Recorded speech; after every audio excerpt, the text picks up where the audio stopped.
ஒரு விஷயம் வீடு. ஐயோ நான் ரொம்ப நாளா வாடகை வீட்டுல இருக்கிறேன்னு, எனக்குன்ற ஒரு சொந்த வீடு இருந்தா எவ்வளவு நலமா இருக்கும் அப்படின்னு சொல்லிட்டு ஆசைப்படாத மனுஷருங்களே கிடையாது.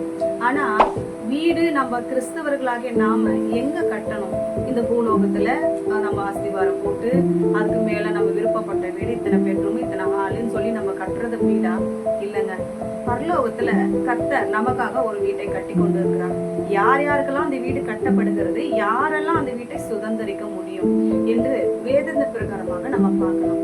பாருங்க, யாருக்கெல்லாம் அந்த வீடு கட்டப்படுதுன்னா அவருடைய 3 விஷயங்களை அவர் சொல்லுகிறார். அவருடைய வார்த்தைக்கு செவி கொடுக்க வேண்டும், 2வது அவருக்கு கீழ்ப்படிய வேண்டும், 3வது ஒரு கற்பனைகளை கை கொள்ள வேண்டும். எத்தனையோ முறை பல விதங்கள்ல கர்த்தர் நம்மோடு பேச வேண்டும் என்று விருப்பப்பட்டு நம்ம அருகிலே பல விதத்துல வருவார். ஒருவேளை சபைக்கு வந்தா அந்த வசனத்தை கேட்பாங்க, அப்ப அவங்க மூலமா பேசலாம்னு சொல்லி காத்துட்டு இருப்பாரு. ஒரு செல்போன் நோண்டும் போது அதன் மூலமா வசனத்தின் மூலமா வரும். சரி, இதன் மூலமாவது நின்று கவனிப்பான், பேசலாம்னு சொல்லிட்டு காத்துட்டு இருப்பாரு. நம்ம தள்ளி விட்டுடுவோம்.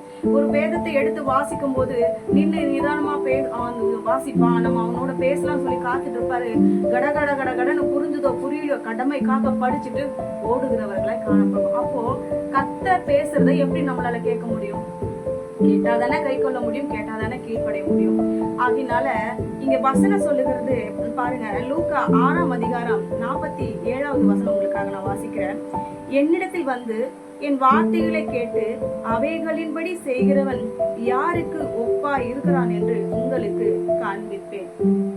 யாருக்கு ஒப்பா இருக்கிறான்?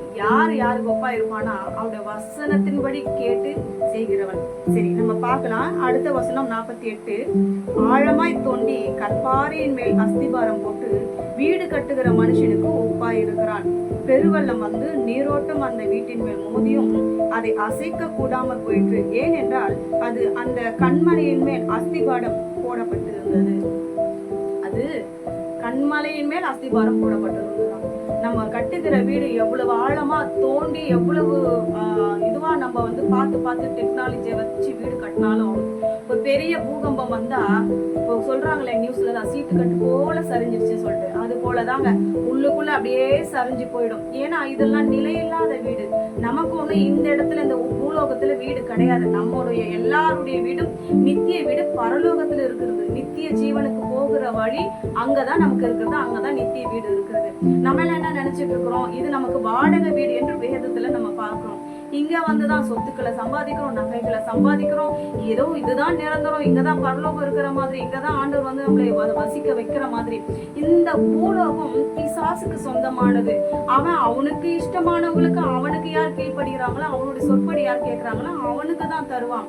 ஆனா கர்த்தர் அழிஞ்சு போகக்கூடியது, பிசாசு கொடுக்கறது அழிஞ்சு போகக்கூடியது. ஒரு நாள் கர்த்தருடைய வருகை வரும் பொழுது இந்த பூலோகம் முழுவதும் அழிஞ்சு போகும். ஆனா கர்த்தர் கொடுப்பது அழியாத வீடு, நித்திய வீடு, நிலையான வீடு. அது எப்படிப்பட்டவர்களுக்கு கொடுக்கிறாரா? அவருடைய வார்த்தையின்படி கேட்டு செவி கொடுத்து அவரிடத்துல சேருகிறவரை, கற்பனைகளை கை கொள்ளுகிற, அவருக்கு கீழ்படுகிறவர்களுக்கு தான் அப்படிப்பட்டதான வீடு பரலோகத்துல கட்டி கொண்டே இருக்கிறார். நம்ம எவ்வளவுக்கு எவ்வளவு கிரியை செய்கிறோமோ, கீழ்படுகிறோமோ, எவ்வளவுக்கு எவ்வளவு சொற்படி கேட்டு அதன்படி நம்ம கை கொள்கிறோமோ, அவ்வளவுக்கு அவ்வளவா நம்மளுடைய அஸ்திபாரம் கிறிஸ்துவாகிய அவர் மேல கட்டப்படுது. கண்மலை என்பது யாரு? கிறிஸ்து. கண்மலையாகிய கிறிஸ்து மேல நம்மளுடைய அஸ்திபாரத்தை போடும் பொழுது எவ்வளவு பெரிய புயல் வந்தா என்னங்க, எவ்வளவு பெரிய காற்று வெள்ளம் வீசினா என்னங்க, எந்த இது வந்தாலும் அது அசைக்கப்பட மாட்டாது. ஏன்னா அது கிறிஸ்துவாகிய அவர் மேல போடப்பட்டதான அஸ்திபாரம். அவர் தான் கண்மலை. அவரை நம்ம பக்கத்துல இருக்கும்பொழுது நம்ம அசைக்கப்பட மாட்டோம். ஆனா புத்தி இல்லாதவர்கள் என்ன பண்ணுவாங்கன்னா, இந்த பூலோகம் நிரந்தரம், இங்கதான் வந்து நான் இருக்க போறேன், நான் 100 வருஷம் 1000 வருஷம் வாழ போறேன், நான் பேரோட புகழோட புகழ்ச்சியோட உலகம் போற்ற நான் வாழ போறேன்னு சொல்லிட்டு இந்த பூமியில லட்சக்கணக்கில் கோடி கணக்கில் பணத்தை சேர்த்து வச்சுக்கிட்டு அங்கங்க சொத்து வாங்கி போட்டுக்கிட்டு பீரோ நிறைய நகைகளை வச்சுக்கிட்டு வாழ்றோம். ஒரே ஒரு நாள் நீங்க எங்கன்னா வெளியே போயிட்டு வரும்போது அதெல்லாமே என்ன ஆகுமா? திருடன் திருடி கொண்டு போய் விடுவான், அல்லது உங்க வீட்டில் வேலை செய்கிறவர்களே திருடி கொண்டு போய் விடுவார்கள், அல்லது ஒரு நாள் ஒரு மிகப்பெரிய ஒரு நீங்க மறித்தே போய் விட்டீங்கன்னா அது உங்களுடையதே கிடையாது. ஆனா பரலோகத்துல கட்டுகிற நித்திய வீடு என்ன தெரியுமா? நீங்க இங்க கண்ணை மூடினாலும் அந்த நித்திய வீட்டுக்குள்ள போய் தான் கண்ணை விழுப்பீங்க. ஏன்னா அது கிறிஸ்துவ மேல உங்களுக்கு கட்டப்பட்டிருக்கிறதால பொக்கிஷமாகிய நித்திய ஜீவனுக்கான வீடு. அதுதான் சொல்லியிருக்காது, அசைக்கப்படாது, அது ஒரு நாளும் மாறாது, நமக்காக பரலோகத்துல கட்டப்பட்ட வீடு. எனவே இப்படி புத்தி இல்லாதவங்க அடுத்து கீழே வசனம் 49வது வசனம் சொல்லுகிறது, என் வார்த்தைகளை கேட்டும் அவைகளின்படி செய்யாதவனும் அஸ்திபாரம் இல்லாமல் மண்ணின் மேல் வீடு கட்டினவனுக்கு ஒப்பா இருக்கிறான். நீரோட்டம் அதன் மேல் மோதின பின்பு உடனே அது விழுந்து முழுவதும் அழிந்தது என்றார். லேசா ஒரு பெருவெல்லாம் வந்து மழை பெஞ்சி ஒரு இடுப்பளவு மூழ்கி வந்துருச்சுனாவே அதுல கரைஞ்சு என்ன பண்ணிடுமா, எத்தனையோ நம்ம நியூஸ்ல பாக்குறோம். அப்படியே வீடுங்களெல்லாம் அப்படியே வெள்ளத்துல அடிச்சுக்கிட்டு அப்படியே முழு வீடு, காரு, லாரி எல்லாம் அடிச்சுக்கிட்டு போறத நம்ம பாக்குறோம். இப்படிதான் இந்த உலகத்துல கட்டுகிற வீடு வந்து மண்ணுக்கு சமம். இந்த உலகத்துல கட்டுகிற வீடு எதுவுமே நிரந்தரம் கிடையாது. ஒரு கற்பனை மாதிரி, அது ஒரு கனவு மாதிரி கழிஞ்சு போயிடும். ஆனா பரலோக வீடு என்றைக்கும் நிலையானது. கிறிஸ்துவாகி அவர் மேல நம்பிக்கை வைங்க. அவர் சொன்ன 3 காரியம், அவரோட வார்த்தைக்கு செவி கொடுங்க, அவருக்கு கீழ்ப்படிஞ்சு நடங்க, அவருடைய கற்பனைகளை கை கொள்ளுங்க. இது எல்லாம் நீங்க செய்யும் பொழுது அஸ்திபாரம் அவராய் வருவார். உங்க வீடு நிலையானதா இருக்கும்.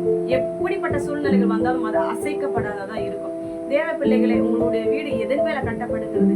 இந்த மண்ணில் பூலோகமாக்கி இந்த உலகத்துல கட்டப்படுகிற வீடா, அல்லது பரலோகத்துல நித்திய ஜீவன் கிறிஸ்துவாகி அவர் மேல போடப்படுகிற அஸ்திபாரமாகிய வீடா? இதை நீங்க தான் முடிவு பண்ணலாம். ஜெபம் பண்ணலாமா? நல்ல தகப்பனே, இந்த வேலைக்காக நன்றி செலுத்துகிறேன். இந்த நாளை தேவனாகிய கர்த்தரை நோக்கி பாருங்க ராஜா. ஒவ்வொரு கிறிஸ்தவர்களோடு பேசும் அப்பா. நீங்க தான்ப்பா அந்த அஸ்திபாரம் என்பது தெரியாமல் எனக்கு உலகத்துலதான் நிறைய காரியங்களை ஜனங்கள் எதிர்பார்த்து செய்து கொண்டிருக்கிறார்கள். நீர் அவர்களோடு பேசும், கிறிஸ்துவுக்காக வாழ்கிற ஒரு வாழ்க்கையை அவர்கள் வெளிப்படுத்தி காணும். இயேசுவின் நாமத்துல ஜெபிக்கிறோம் பிதாவே, ஆமென்.